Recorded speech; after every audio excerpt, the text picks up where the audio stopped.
नितीश कुमार राजीनामा मागे घेणार का याची चर्चा। जेडीयूच्या आमदारांची आज बैठक। बिहारचे मुख्यमंत्री आणि शरद यादव यांच्यातले मतभेद वाढले। मंत्रिमंडळ ठरवण्यासाठी भाजपा आणि आरएसएस दरम्यान बैठकांची सत्र सुरू। लालकृष्ण अडवाणी लोकसभा अध्यक्ष बनण्याची शक्यता, तर राजनाथ सिंह यांना गृह खातं मिळण्याची शक्यता। अमित शहांना महत्त्वाची भूमिका द्यायला नरेंद्र मोदी आग्रही।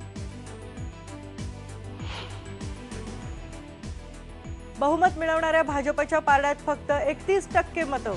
बहुमत मिळवणाऱ्या कोणत्याही पक्षासाठी सर्वात कमी मतदान।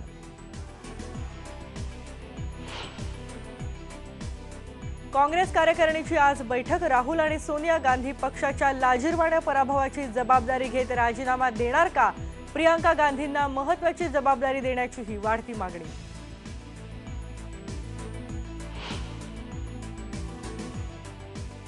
मंत्रिपदाच्या लॉबिंगसाठी आठवले दिल्लीत। भाजप नेते स्वतंत्र खात्याचे राज्यमंत्रीपद द्यायला तयार।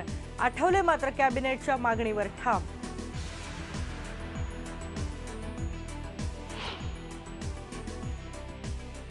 आणि गोंदिया जिल्ह्यात संजय खोब्रागडे या दलित व्यक्तीला पेट्रोल टाकून जिवंत जाळल्याची घटना। 6 जणांना अटक।